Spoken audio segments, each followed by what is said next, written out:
Hello, ladies and gentlemen, and sorry again, I am not in class today. Golf is taking up some time. That's all right. So, I have not seen some of you since last Tuesday, so been a long time. Come find me, come see me in the morning. I want to see you. All right. If you have any questions, come ask me questions. I'm always here in the mornings. Sometimes I'm gone for golf in the afternoons. All right. So today we're going to talk about 9.6 notes. I'm going to talk through some examples here, and I'm going to give you guys some time in class to work through these. All right, so today in the 9.6 notes, we're solving rational equations. If you guys remember, we've been multiplying, we've been dividing, we've been adding, we've been subtracting, doing all kinds of crazy things with these rational expressions. Now we're going to solve them. So we're actually going to solve for, if we look at example number 1 here, we're going to solve for what that x is. All right, so the essential question today is how do I solve rational, that's an O, x equations. All right, so we're going to talk about how to solve these guys, looking for that. All right, if we look here, when solving rational equations, you want to eliminate all of the denominators. All right, so you do this by multiplying each term by its LCD, its least common denominator. All right, so we're not multiplying. Remember how we multiplied on the top and on the bottom for when we're when we're adding and subtracting equations? So now we're not doing it to the bottom, we're just doing it to the top. But we're doing it to the top of all of the terms, okay? So if you see all of the terms, that's what we're going to multiply it by. So we're just really multiplying it by a scalar or a factor here. So it is a legal move, it's fair. All right, if I look here, this next one asks us always be sure to check for these extraneous solutions again. All right, it's not that bad here. These extraneous solutions are pretty quick, pretty easy for these, because the only thing that's not going to work is if you would lead to a divisor of 0. So if you get 0 in the denominator with that x, then it wouldn't work. That'd be an extraneous solution. So if we look at example number 1 here, x cannot be equal to 0 because 0 is in the bottom, so that can't be 0. All right, so we can't divide anything by 0, so x, or in the bottom, can't make 0. All right, that's the extraneous. Now, looking at example number 1, the first thing that I like to do for these is pick out my LCD. So for example number 1, my LCD here is going to be 2x, because if I see, I can multiply that by 2, this by x, and this by 2 to get all those common denominators.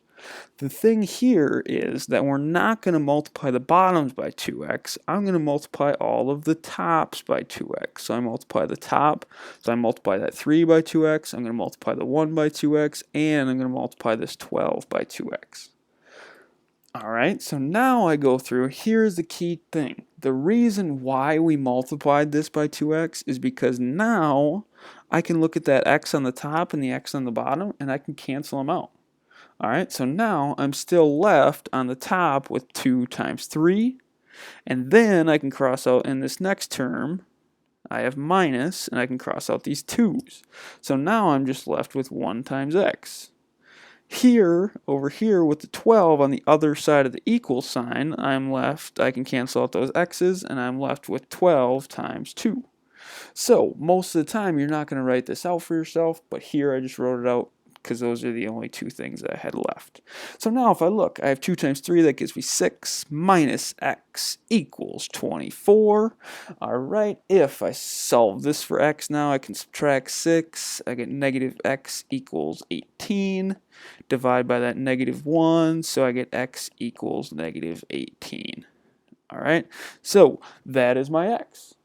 Alright, so now I have to look just to make sure I check this guy. Kind of just a thought process in your head. Does this work? And you say, can my x be negative 18 in here? Can that be negative 18? Sure. It doesn't make anything 0 on the denominator, so yes. No zeros in denominators. Alright, so no zeros in the denominator, so we are good. Alright, so to recap there, I multiplied all these guys by that LCD. I multiplied that on the tops, okay? Not the bottoms, just the tops. We don't have to actually create those common denominators. We just have to find out what they are so we can multiply that by the top. All right, looking at example number 2, I have all fractions except for this 4, so I can just make that into a fraction by putting it over 1. I can do that with any number. So now I look again, my LCD for this guy is going to be, if I notice here, I have x plus 1, I have 1, and x plus 1. So my LCD is x plus 1. Alright, so now if I go through here and look, if I multiply all these top guys by x plus 1, multiply that by x plus 1, multiply this by x plus 1, and I multiply that 5 by x plus 1, x plus 1, not 5. Alright, if I look now, let's see what I can cancel out. I can see that I have x plus 1 on the top and on the bottom of that guy, so I have 5x. And here, I can't cross anything out because that 1 is still there, so now I can just distribute that 4 onto those guys. So I have equals 4x plus 4. Now I have minus, and I can see here that this is x plus 1, this is x plus 1, goes away. I have minus 5. So notice here that since I multiplied all those tops by that least common denominator, now I got all these fractions to cancel out. So now I don't have any fractions in my equation, so I can just go through and solve this guy. So I get 5x equals 4x minus 1 here, so I can subtract 4x. Subtract 4x, so I get 1x equals negative 1. That is my answer. Alright, now I have to look to check my answer here. Does this negative 1 work? So if I plug in negative 1 into this x plus 1, notice that negative 1 plus 1 does equal 0. So that means x equals negative 1 is an extraneous solution. So that means really there's no real solutions to this guy. Alright, perfect. So here we found out that I did have an extraneous solution. Important to check your stuff. Looking at number 3, we have here, I can factor this guy. That's what I just see that I can factor out an x here. So I have x plus 4. So now this is easier and helps me find out my LCD. So my LCD now for this guy is going to be that x and x plus 4 because this side over here already has that x plus 4. Alright, so if I wanted to actually get my common denominators, I'd multiply this side by that x. Alright, now looking here, I'm going to multiply everything on the tops by that x and x plus 4. X and x plus 4. So now here I see that this x and x plus 4 cancel with that, so I'm left with 3 on the right side. That's the only thing that's left. This x plus 4 cancels out with that x plus 4, so I'm just equal to 1x. So I get here that x equals 3. Alright, so that's just my answer there. Pretty quick, pretty easy. So to check myself, I'm going to have a check step. I have to see, does my denominator equal 0 if I plug in 3? So if I plug in 3 to either of these denominators here, I'm going to get 7 for this side and something really big that's not 0 for that one. So I know that yes, no zeros in denominator. Alright, so I can see here that x equals 3 does work for both those, doesn't give me 0, so that one is a solution. Alright, going on to the last one. I am going to factor this guy here so I can see that I can pull out a 2 and an x. So I have 2x and x plus 1. So now my least common denominator for this guy is 2x and x plus 1. Notice I could tack on a 2x to this if I wanted to, but we don't really need to do that here. We're not actually creating those common denominators. Here, I'm going to multiply each of these parts, the tops, by that common denominator. So I have 2x and x plus 1. I have 2x and x plus 1. So now here I can see that my 2x and x plus 1 cancels out. So that's all gone. So I'm just left with 6 equals, and now here that x plus 1 cancels out with that x plus 1, and I'm left with, if I sprinkle this on here, I have 2x squared minus 4x on the right side. All right, perfect. So now see here, this one's a little bit more difficult. We have x squared and we have x. All right, we can't just solve for x very easily there. So this goes back to chapter 5 when we were solving these quadratic equations. So I'm going to get 0 equals over here to x squared minus 4x minus 6.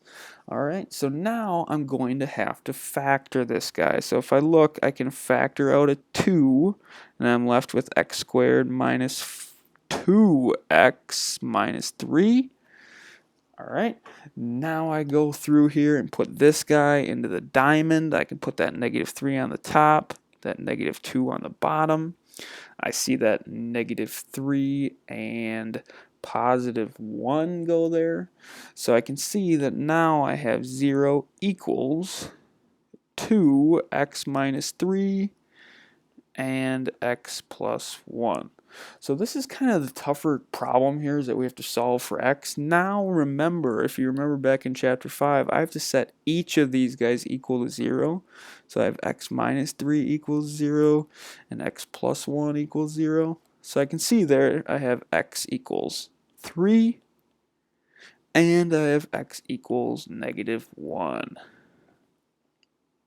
All right, so those are my two solutions there.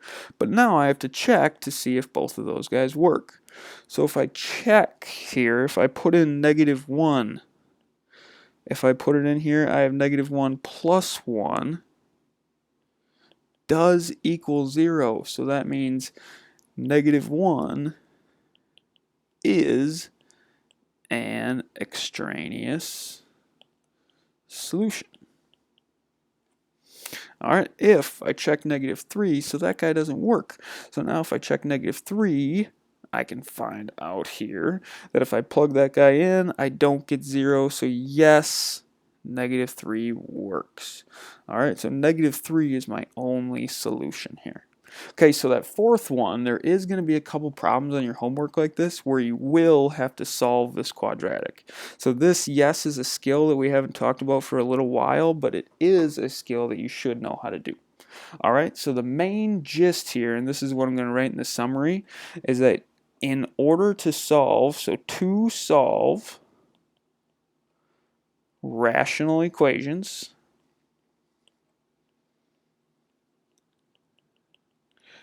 I must multiply. Ooh, spelt multiply wrong there. I must multiply each term by the LCD to eliminate my denominators. So that is the key part to this lesson, multiplying by this LCD to the tops. So that's what I have to do to eliminate all those denominators. So please take some time to work through this worksheet, see what you can do. All right, I will be back on Tuesday, I promise, so you can ask questions. We'll talk about these last few sections. So thank you for being patient, and we will be sure to talk about this in class.